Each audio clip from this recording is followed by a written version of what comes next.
Bismillahirrahmanirrahim. Assalamualaikum warahmatullahi wabarakatuh.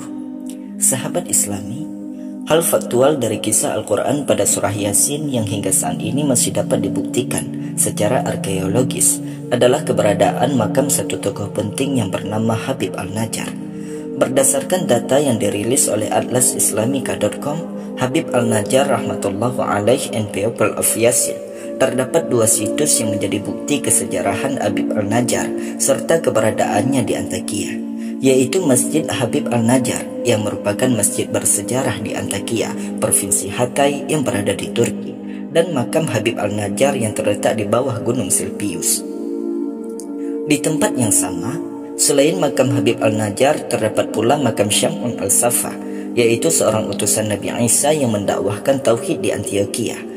Narasi tentang Habib Al-Najjar dalam banyak kitab tafsir digambarkan sebagai sosok heroik yang membela para utusan, sekaligus terlibat dalam mendukung dakwah tauhid para utusan kepada penduduk Antioquia. Berdasarkan fakta-fakta itu, maka menjadi sangat penting untuk mengetahui bagaimana citra Habib Al-Najjar yang digambarkan oleh para ulama tafsir, agar kisahnya menjadi pelajaran, hikmah, dan teladan. Habib Al-Najjar merupakan tokoh yang ikut serta dalam misi dakwah para utusan Allah di Antioquia. Perannya dalam dakwah disinggung oleh Al-Quran dalam surah Yasin. Meskipun tidak disebut secara implisit, tetapi nama Habib Al-Najjar muncul di dalam banyak kitab tafsir dan dikaitkan dengan penafsiran atas Quran surah Yasin ayat ke-20. Dan datanglah dengan bergegas dari ujung kota seorang laki-laki. Dia berkata, "Wahai kaumku, ikutilah para rasul itu."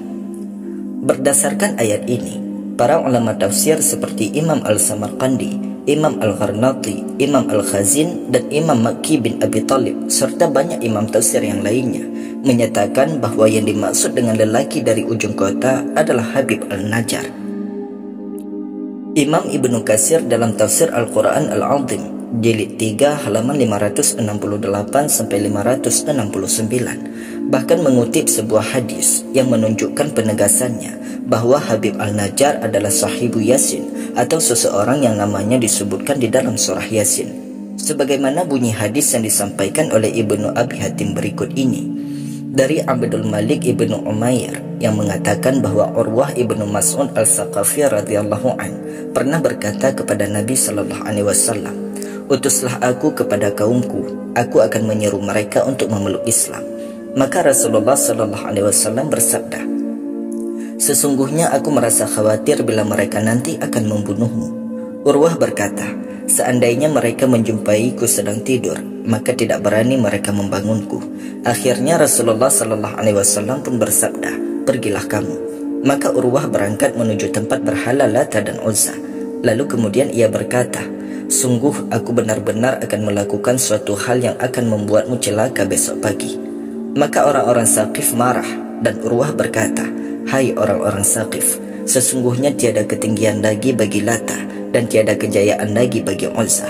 Maka masuk Islamlah kalian, niscaya kalian selamat.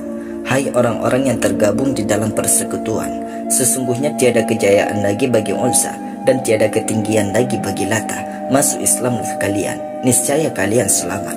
Urwah mengucapkan kalimat tersebut sebanyak 3 kali dengan suara yang lantang. Lalu ada seorang lelaki dari kaumnya yang membidikkan anak panahnya ke arah dia dan mengenai anggota tubuh yang mematikan. Akhirnya Urwah pun gugur. Ketika peristiwa tersebut sampai beritanya kepada Rasulullah sallallahu alaihi wasallam, maka beliau bersabda, "Orang ini senasib dengan apa yang dialami oleh lelaki yang disebutkan di dalam surah Yasin." Ia berkata, "Alangkah baiknya sekiranya kaumku mengetahui apa yang menyebabkan Tuhanku memberi ampun kepadaku dan menjadikan aku termasuk orang-orang yang dimuliakan." Hadis riwayat Al-Hakim.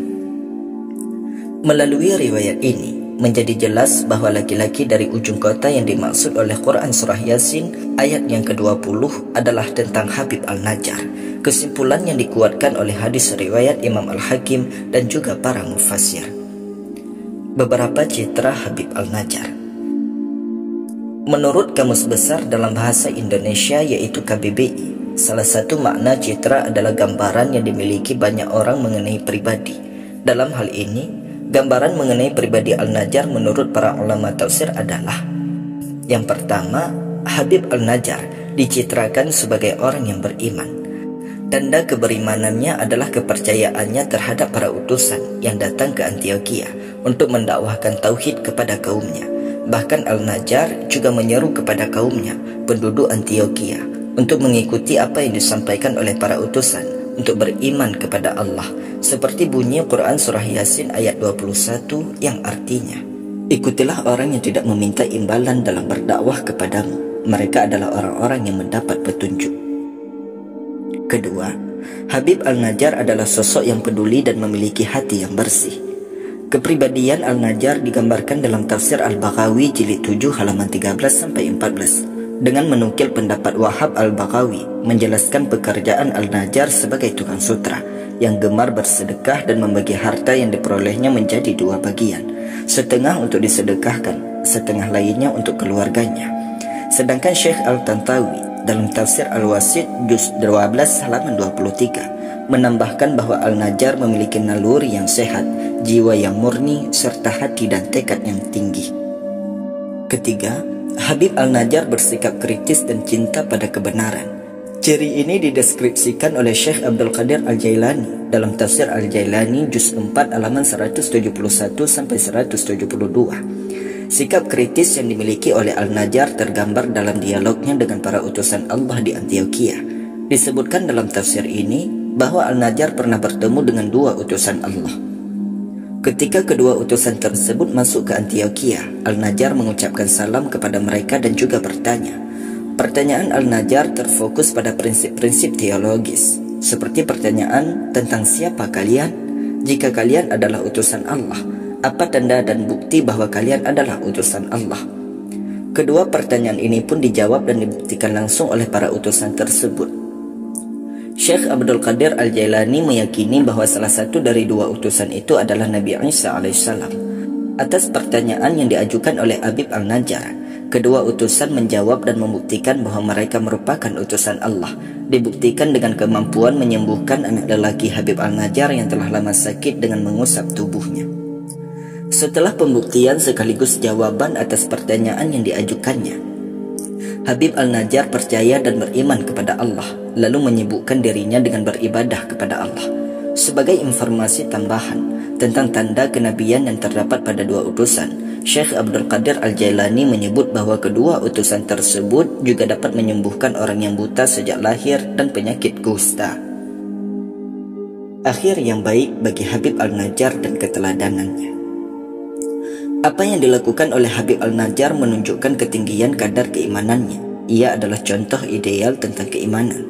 Keimanannya mewujud dalam banyak aspek kehidupan, membentuk kepribadian dirinya yang mulia. Meskipun demikian, keimanan yang didakwahkannya tidak langsung diterima oleh kaumnya, bahkan ia dibunuh oleh penduduk Antioquia.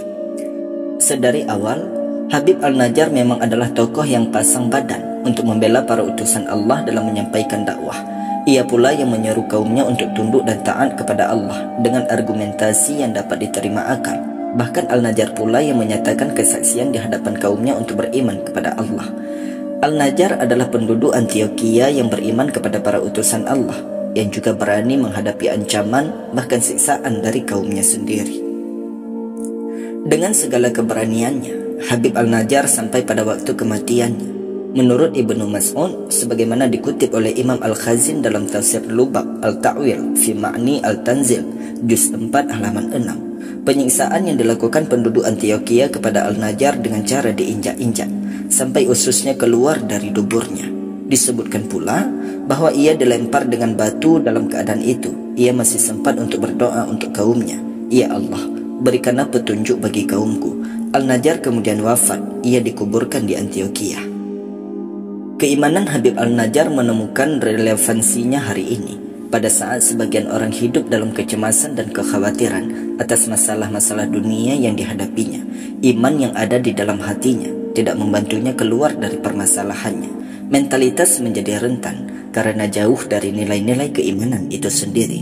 Sebagian dari mereka terasing dari agamanya sendiri.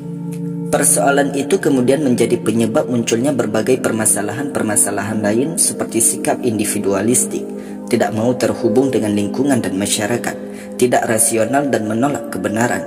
Karena sesungguhnya keimanan yang menyeluruh menurut Muhammad Utsman An-Najati terimplementasi dalam akidah, peribadahan, hubungan sosial, hubungan keluarga, akhlak, emosi, perasaan, pemikiran, kehidupan praktis, serta citra diri yang baik. Habib Al-Najjar adalah contoh yang tepat dalam hal ini. Habib Al-Najjar dalam kehidupan dan kematiannya memberi nasihat bagi semua. Arti penting dari keberimanan, sebagaimana Al-Najjar, adalah kemauan yang kuat untuk menyatakan dan menyampaikan pencerahan-pencerahan keimanan kepada orang lain. Suatu kesan yang sangat terlihat dalam diri Al-Najjar. Dalam diri, iman harus menyala, menerangi hati dan pikiran, membimbing pada kebaikan dan kebenaran, menjadi penunjuk jalan diri sendiri dan juga orang lain. Beriman berarti juga memberikan pengaruh baik bagi orang lain dengan berbagai cara dan metode yang baik, benar dan bijaksana untuk memperluaskan nilai dan prinsip-prinsip keimanan. Iman kepada Allah dan Rasul-Nya akan mengeluarkan manusia dari permasalahan dan persoalan-persoalan hidupnya. Beriman sebagaimana Habib Al-Najjar berarti memberikan pencerahan bagi sesamanya.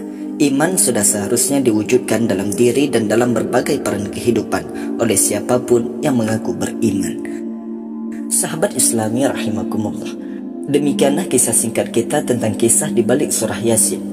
Mudah-mudahan apa yang telah kami sampaikan bisa menjadi manfaat.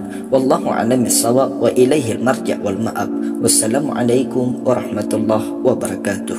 Terima kasih dan sampai jumpa di video berikutnya.